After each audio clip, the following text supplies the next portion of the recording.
Ankit, while playing football, twisted his right knee. He underwent immediate acute phase rehabilitation and started to recover well. As a coach, trainer, therapist, what do you think is the role of physical therapy principles in sports rehabilitation? How physical therapy play a key role in better outcome? If you're looking for answers to these questions, you're in the right place. Welcome to this NPTEL offered course on physical medicine and rehabilitation in sports, and to this lecture on Introduction to Physical Therapy in Sports Injury Rehabilitation. With me, Wing Commander Chandrasekhar Guru. I'm a sports medicine physician from Department of Sports Medicine, Armed Forces Medical College, Pune.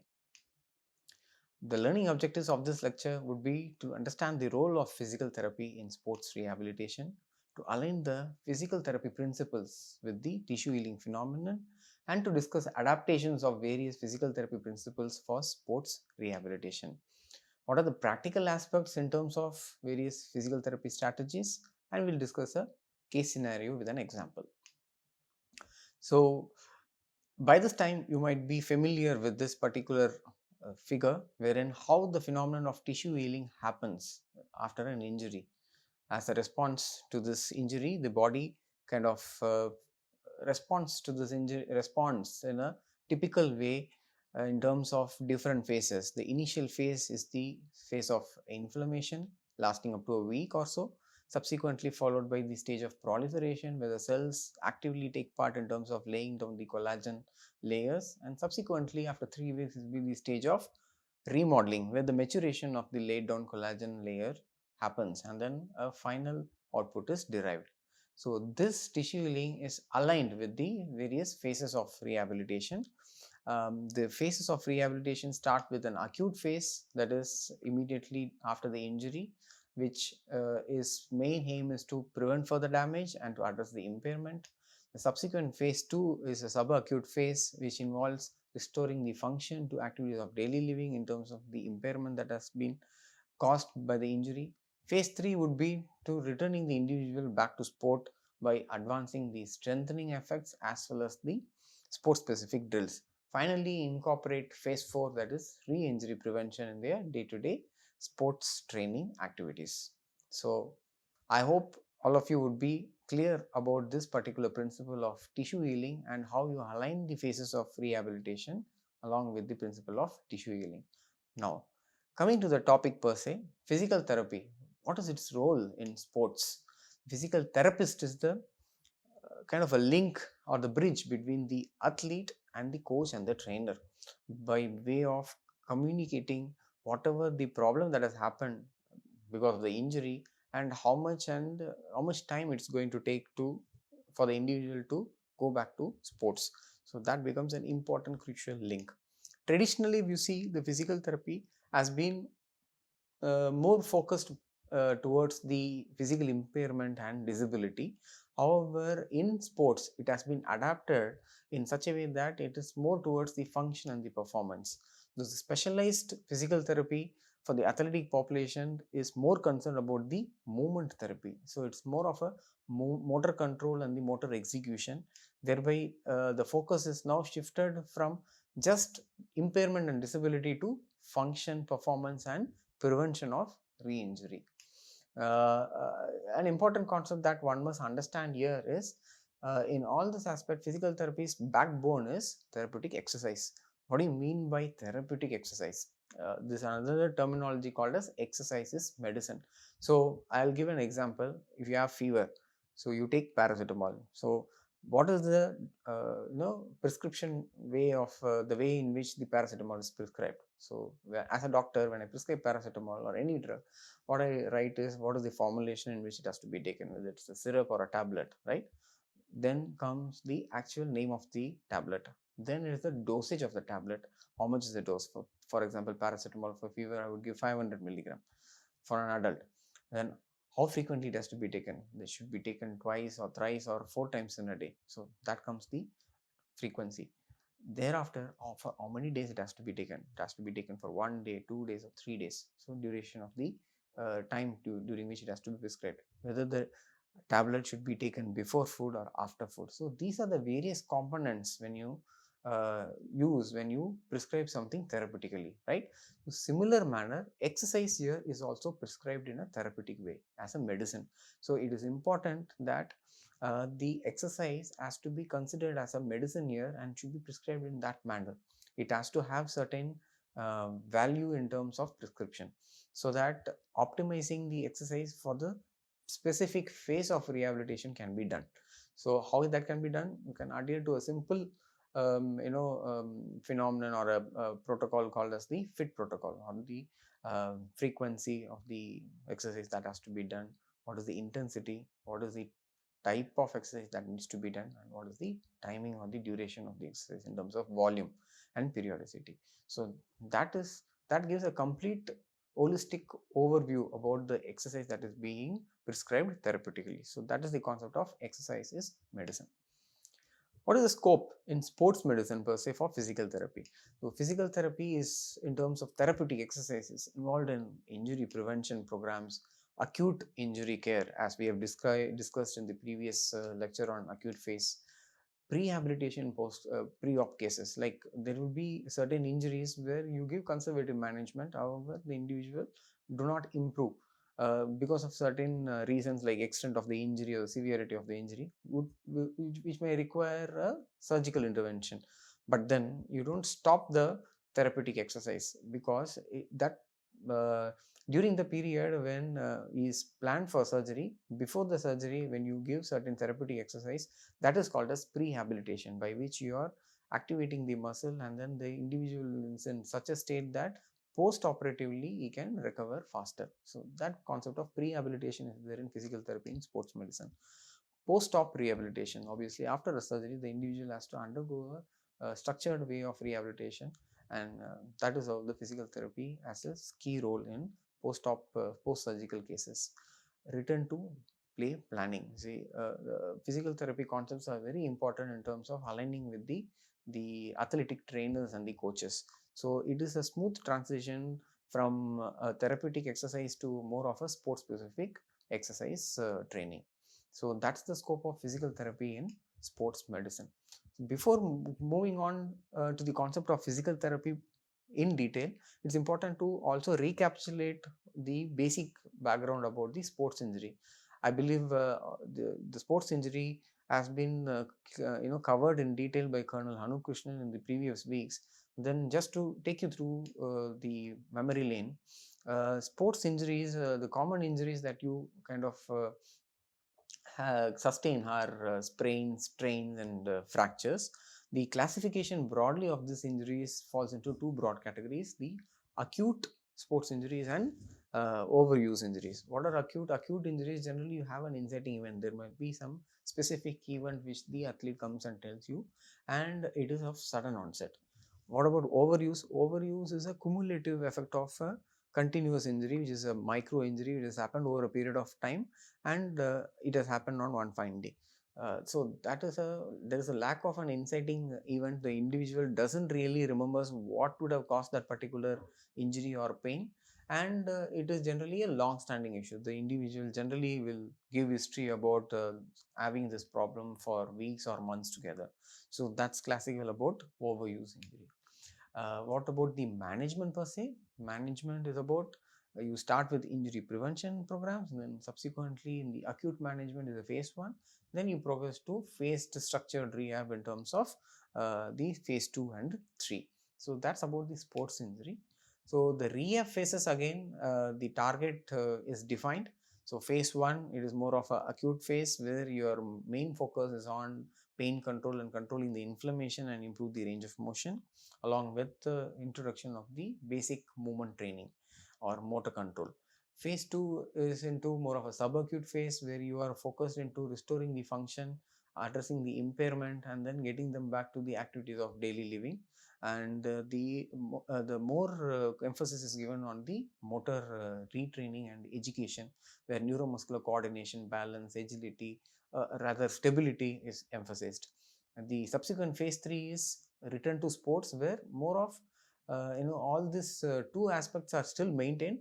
However, the emphasis is more on accruing more strength, advanced strengthening activities, and sport specific drills, so that the individual moves from simple controlled therapeutic exercise to more of a sports specific therapeutic exercise. And in phase 4 you will have introduction of the long term re-injury prevention program, and where you have more of a complex plyometrics, agility drills, and these are going to define whether the individual subsequently will suffer an injury or not. So it is important to be part of the day-to-day sports training program as well. So this is what we have covered until in various lectures. So what are the goals of physiotherapy across all these phases? It is important to align this, the goals with the phases. So the main goal of physical therapy in terms of aligning with these various phases would be to protecting the injured site. Controlling the pain and inflammation is again a important physical therapy goal. Restoring the range of motion, where the range of motion is reduced because of the swelling and the pain, that has to be restored to the full range level. Restoring the function, starting from addressing the impairment limitation to restoring to activities of daily living to a sport specific restoring of function. Improving onto the strength and the endurance capability, the cardiorespiratory fitness as well. Maintaining that is also important throughout the entire range of sports rehabilitation phase. Imparting functional training. So unlike the traditional physical therapy, here it is important to also include functional training. It's not only focused only on the motor execution, but also in terms of various other aspects in terms of like attention training, which is very important in certain sports like boxing or post concussion. So these are the kind of functional training that are also part of physical therapy. Return to play and sports, return to sports planning. So even though we say about therapeutic exercise, but then transitioning from therapeutic exercise level of a functional phase to more of a sports specific return to sports phase in collaboration with the coach and the athletic trainers is also important. That is when the smooth transition can happen, and then the final outcome of the sports rehab at the end, when the individual actually participates, become more successful. So knowing about the goals, what are the various physical therapy principles that one has to adapt in the scenario of sports injury rehabilitation? So the sports injury rehabilitation is focused towards the athlete, as we have been discussing that, and hence every athlete or every individual is different. So one size doesn't fits all. So it is important to individualize the physical therapy principle towards the rehab program based on the level of the athlete, the level of the sports, and the experience level of the sports per se, and the demands of the sports with the access to these facilities that is available. Accordingly, the physical therapy principle has to be kind of adapted for a sports rehab scenario. The concept of progressive overload, for those of you who are into this field of sports, you might be aware about the principle of progressive overload. So it is important that we maintain that principle of progressive overload for sustained or improvement in the time kind of performance that one is desiring to reach. So that progressive overload principle has to be incorporated and it should be aligned with the different phases of rehabilitation. That is one of the important aspect, and it is also used to assess the patient outcome. So that gives an idea both to the therapist as well as the patient or the athlete how well the individual is progressing over different phases. The third important aspect is the functional progression. So the progression is not restricted only to impairment or disability. It has to be more towards the activities or daily living initially, and then subsequently moving more towards the sports specific functional progression. When we speak about all these things, it is not possible to further progress or make a phased rehab program if we are not concentrating about on the assessment and evaluation aspect. So physical therapy also involves assessment of the individual's ability or the impairment level in case of an injured athlete, and then evaluating them periodically at various frequencies so that you can progress or plan the program accordingly. So the assessment would involve subjective or objective assessment. The subjective assessment would be in terms of patient, would be just asking the patient how well the individual is feeling after previous 1 week of physical therapy sessions. from the therapist point of view, how the individual is responding and then how individual is able to perform the activity. It becomes subjective. But then having a subjective idea is okay if you have a particular team specific therapist or a particular, you are working in a team scenario. But then if it is a recreational athlete or in a in a in a amateur level athlete, the athlete may not be continuously in contact with the same therapist, or it may be more of a home based exercise regime. So in that case, it is important to have an objective assessment, so that maybe some other therapist who is assessing, or the individual also has a feedback on how the individual is improving with that. So objective assessment also is important and gives a good feedback to the patient as well.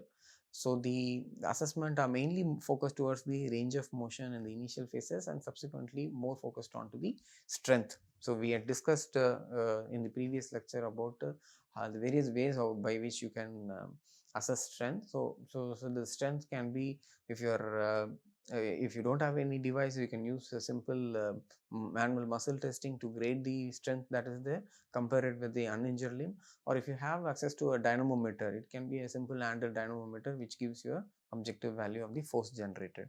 So that can be used as a criteria for subsequent progression. Functional test again is important. When we do these functional test, we get to know how well the individual is able to perform, and it also gives an opportunity to assess the deficits during the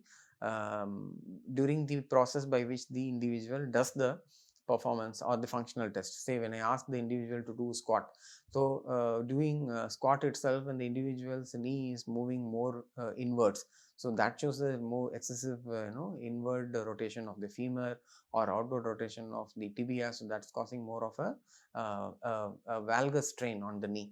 So such kind of assessment can be made if a simple functional test can be done. Accordingly, you can address it by improving the hip strength, or correcting the foot at the level, maybe a pronated feet which is causing the external rotation of the tibia, thereafter compensating in terms of a knee valgus. So such is the kind of importance that functional test can give a physical therapist. So that needs to be done with every contact with the athlete at a certain periodicity. Outcome measures, what I mean by outcome measures, that the input from the patient or the athlete is also important to further design and plan and execute the rehab program. So outcome measures here would be in terms of a simple way of asking the individual to scale the pain in scale of 10 is important, but then it is only restricted to pain. There are other aspects as well when we go into sports rehab. So generally for a particular region or a joint, you have already validated scales, or called something called as patient reported objective measures. So these can be used, which are already available in the open source, and that can be used to subsequently kind of assess how the individual is improving from various aspects. So it gives a multidimensional aspect to the improvement or the progress in the rehab program. So having known about the various methodologies and the assessment methods, it is also important to know what are the modalities that is there with the physical therapy modalities that assist in sports rehab. So this would be like kind of an armamentarium for the physical therapy specialist, wherein you can pick and choose as per the requirement, as per the different phase, or the different availability or the accessibility for the athlete. So the various modalities that which I feel are important in sports rehab are discussed here. We say cryotherapy is an important aspect in acute injury management. So cryotherapy can be given in terms of either ice packs. You can use cryo sprays. So most of you would have witnessed generally in a football match or a cricket match, the physio runs with the first aid kit and the magic can is taken off and then sprayed. Immediately within a few minutes, the individual is pain free and starts resuming the game. So that is the effect of cryospray. That's a cryospray which is generally mixed with an skin irritant or a analgesics that kind of acts the pain control gate pathway, and thereby decreases the pain sensation and also reduces the metabolic demand in that region. So that's a cryospray. You can also use cryocompression, which can be used. The other important modality is the manual therapy, important aspect of physical therapy. Manual therapy, again used in both acute as well as a chronic setting. In acute setting, I would say more of a joint or a soft tissue mobilization to reduce the swelling and immediately kind of mobilize the joint. And thereafter, you can have more of a aid in a better range of motion. Myofascial release would be more in terms of a chronic condition where chronic low back pain or shoulder pain, where or more commonly is the elbow, is the golfer's elbow or a tennis elbow, where you can use a myofascial release to kind of release the soft tissue thickened adhesions or taut bands, and that can also help in better force production and reduction in the pain and the injury recurrent injuries level. The another important modality that's commonly used, which you would have seen also in most of the commercial sports, is the taping.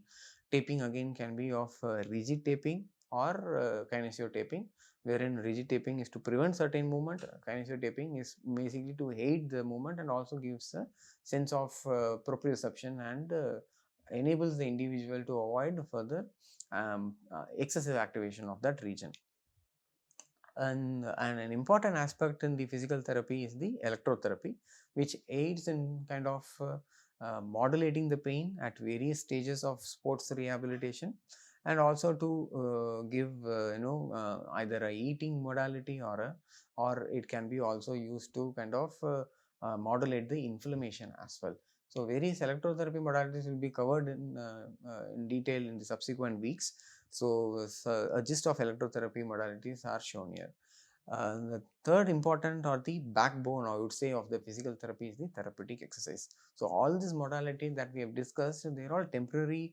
They provide temporary relief in nature, and they aid in kind of the individual to perform the required exercise.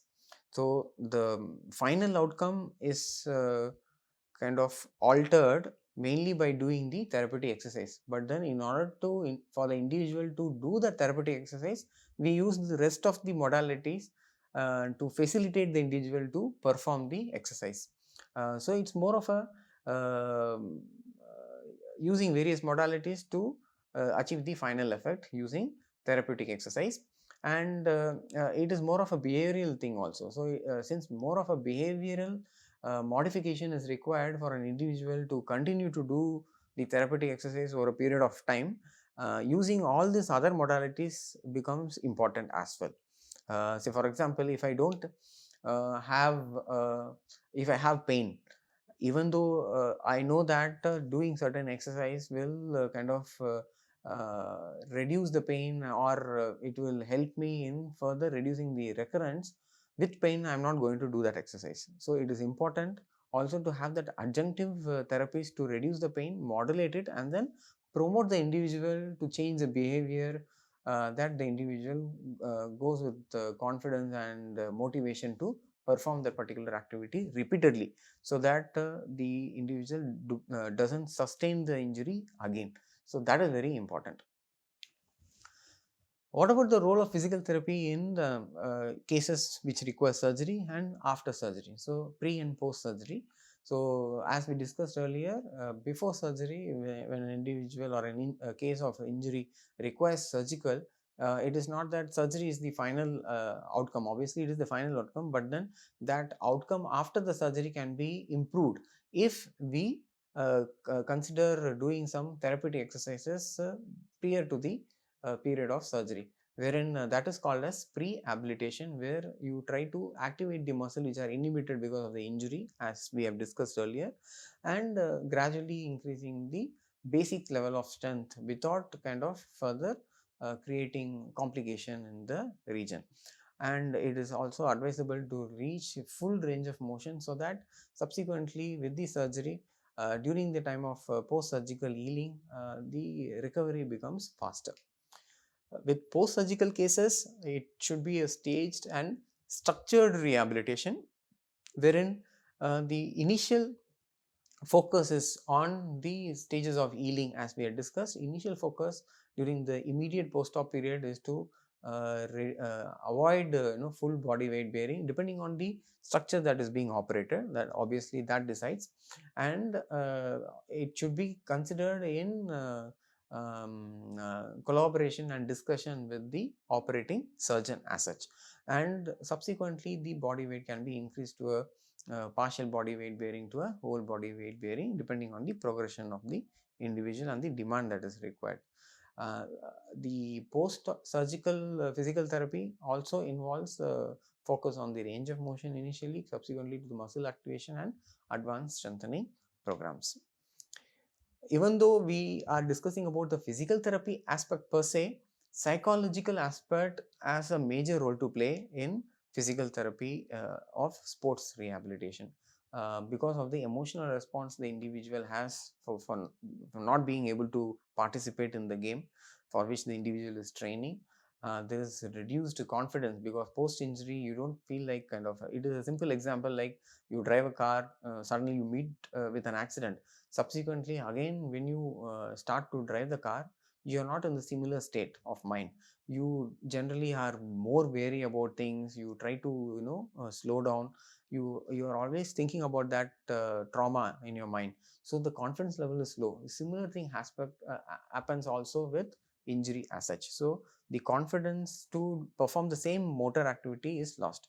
So by doing neuromuscular activation, also by giving proper psychological mental training sessions, this confidence level can be boosted. Again, the individual identifies, the athletes in per se identify themselves with the sports, and because of the injury the individual is not able to play the sport. So that also causes an kind of identity crisis where the individual is not able to kind of play the sport. So that reduces the motivation level to perform the uh, sports rehabilitation program. So it is important to motivate also. The physical therapy therapist has a major role to play, as he or she is going to be the first point of responder with the athlete, and thereafter bridges that with the coach and the administrator and the rest of the team. So it is important to educate the athlete, give information about the entire spectrum of the injury, pathological condition of the injury, how the therapist or the physical therapy modalities are going to be worked around to reach to a desired level, and also it has to be communicated in a proper manner by social support from the coach as well as from the administrator. So it is a multidisciplinary team approach with the athlete, coach, sports physician, sports scientist, parents, and the administrators. Uh, Hence, the physical therapy in sports medicine setup is multidimensional. So it has to be a collaborated team effort.